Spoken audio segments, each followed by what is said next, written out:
Coucou tout le monde, aujourd'hui nous allons réaliser un marbré ensemble. Pour ça, il vous faut 50 g de poudre d'amande, 50 g de farine de riz, 150 g de yaourt, végétal ou normal pour ceux qui ne sont pas intolérants au lactose. Il vous faudra également 30 g de cacao, 60 g d'érythritol. Vous pouvez mettre du sucre normal si vous le souhaitez et il suffit de diviser par deux la dose. Il vous faudra 35 g d'huile de coco et 2 œufs. Du coup, pour réaliser la recette, vous prenez un saladier, vous versez la farine de riz, vous versez le yaourt végétal ou non. Honnêtement, les deux fonctionnent, hein. Moi, je prends juste du yaourt végétal parce que je suis intolérante. Donc, vous versez après la poudre d'amande, l'érythritol. Je vous mettrai dans la description la référence de là où je trouve le mien. Et si vous mettez du sucre, il suffit de diviser par deux les proportions. Vous versez ensuite l'huile de coco. Et je vous donnerai également les références. Et vous ajoutez ensuite les 2 œufs. Et on mélangera ensuite cette petite pâte.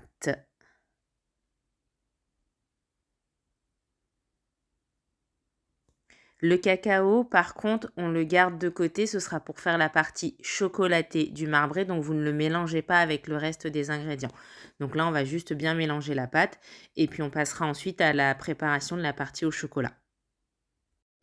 On passe ensuite à la réalisation de la partie chocolatée du marbré. Pour ça, vous prenez un autre petit saladier dans lequel vous versez environ un tiers de la préparation parce qu'il nous faut plus de préparation nature que chocolatée.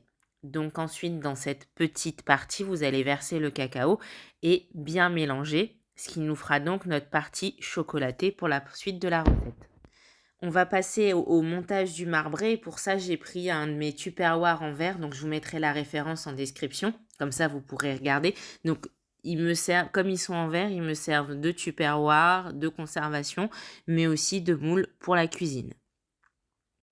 Alors, comme c'est un moule en verre, je ne vais pas mettre de papier sulfurisé, mais je vais mettre du spray à base d'huile. Et je vous mettrai également les références. Donc, vous badigeonnez votre moule avec. Et puis après, avec un pinceau, on va répartir le tout. Donc là, vous prenez votre pinceau et pour que le gâteau monte, petite astuce que j'avais vue dans une émission pâtisserie, vous tirez l'huile vers le haut en fait. Comme ça, votre gâteau, ça lui donne le sens où il faut qu'il monte. Donc voilà, donc on badigeonne bien et on fait bien remonter tous les bords vers le haut. Arrive ensuite le montage où on alterne couche nature et couche chocolatée. Du coup, petite astuce, pour que votre gâteau ait cette impression de fêlure au milieu, on va prendre un spray, donc moi j'utilise un spray d'huile d'olive et une maryse. Et en fait, on va mettre de l'huile sur juste le bord de la maryse. Et ensuite, on va tremper dans la pâte pour pouvoir passer au milieu. Et du coup, on aura cette impression de cake qui se sépare en deux, mais qui ne se coupe pas en deux. Donc, vous voyez, donc là, on badigeonne le bord avec l'huile. Je vous mettrai également la référence du spray, mais tout vient du même site. Et vous passez au milieu de votre cake. Et voilà. Il n'y a plus qu'à enfourner votre cake pendant 30 minutes environ dans un four préchauffé à 180 degrés. Et voilà le résultat à la sortie du four. Et vous avez ce petit trait au milieu très caractéristique des cakes que moi je trouve très joli. Et là, c'est une petite étape non obligatoire. Moi, je le fais, mais ça permet en fait de rendre le cake plus moelleux et plus longtemps. Donc en fait, on va le badigeonner de sirop d'érable à l'aide d'un pinceau. Donc tous les bords, le dessus, le côté, etc.